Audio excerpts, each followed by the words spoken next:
আইনের স্টুডেন্টরা এক ধরনের ভিন্ন পৃথিবীর অংশ, কারণ তাদের পড়াশোনা শুধু বইয়ের তথ্য শেখা নয়, বরং সমাজ, ন্যায়, নৈতিকতা ও বিচারবোধকে বোঝার উপর নির্ভরশীল। আইনের স্টুডেন্টরা শুধু নিয়ম মুখস্থ করে না, তারা সমাজের ন্যায় প্রতিষ্ঠার ধারণা নিয়ে কাজ করে। আইনশাস্ত্রে শুধু জ্ঞান থাকাটা যথেষ্ট নয়, সেটি সঠিকভাবে উপস্থাপন করতে পারাটাও খুব জরুরি। আইনে পড়াশোনা কেবল একটি পেশা নয়, এটি একটি দায়িত্ব। ন্যায় প্রতিষ্ঠা ও মানুষের অধিকার রক্ষার সচেতনতাই একজন আইনের স্টুডেন্টের মূল প্রেরণা হওয়া উচিত। আজকে হচ্ছে ফার্স্ট টাইম আমি কোর্টে যাচ্ছি, খুবই এক্সাইটেড লাগতেছে নিজের মধ্যে।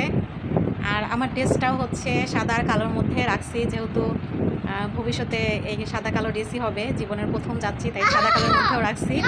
ব্যাগটাও হচ্ছে সাদার মধ্যেই আছে। ছেলে দুষ্টুমি করতেছে, ওকে রেখে যাবো। থাকো বাবা, দুষ্টুমি করবা না, ঠিক আছে? পাপ্পা দিয়ে দাও। হয়েছে। আপুর সাথে গোসল করবা? আচ্ছা ঠিক আছে, আপু আসলে গোসল করো, কিন্তু মারামারি করবা না দুজন, ঠিক আছে? আচ্ছা ঠিক আছে, থাকো। আল্লাহ হাফেজ বলো, আল্লাহ হাফেজ বলো।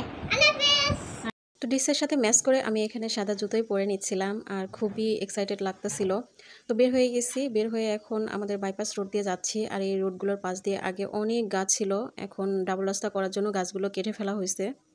আমরা এখন আসি হচ্ছে সিলেট মহানগর দায়রা জজ আদালতে। তো এই ফার্স্ট টাইম আসছি। সিলেট জেলা দায়রা জজ আদালত বাংলাদেশের বিচার বিভাগের একটি গুরুত্বপূর্ণ প্রতিষ্ঠান। এই আদালত ফৌজদারি ও দেওয়ানি মামলার বিচার, আপিল, ডিভিশন ও অন্যান্য আইনি কার্যক্রম পরিচালনা করে থাকে। পাবলিক প্রসিকিউটরের হচ্ছে রুম এটা। নারী ও শিশু নির্যাতন দমন ট্রাইব্যুনাল সিলেট। সিলেটের জেলা ও দায়রা জজ আদালতের প্রধান বিচারক হিসেবে দায়িত্ব পালন করেছেন জনাব শেখ আশরাফুর রহমান, যিনি সিনিয়র জেলা ও দায়রা জজ হিসেবে কর্মরত আছেন। আমরা এখন আছি হচ্ছে কোর্টের 8 তলার উপরে, আর এখান থেকে পুরা সিলেট শহরটাই দেখা যাচ্ছে।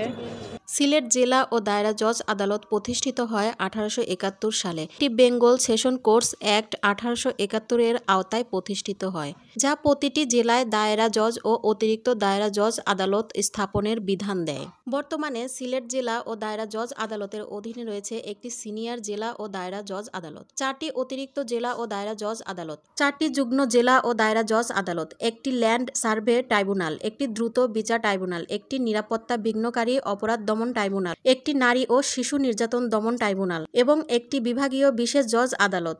এছাড়াও 12টি সিনিয়র সহকারী জজ পারিবারিক জজ আদালতেও সিলেট জেলা কার্যক্রম পরিচালনা করেন। এখন আমরা আসছি সিলেট দায়রা জজ আদালতের 8ম তলায় দ্রুত বিচার ট্রাইব্যুনালের একটা এজলাসে। এই মামলাটি ছিল হচ্ছে খুনের মামলা, আর এই মামলার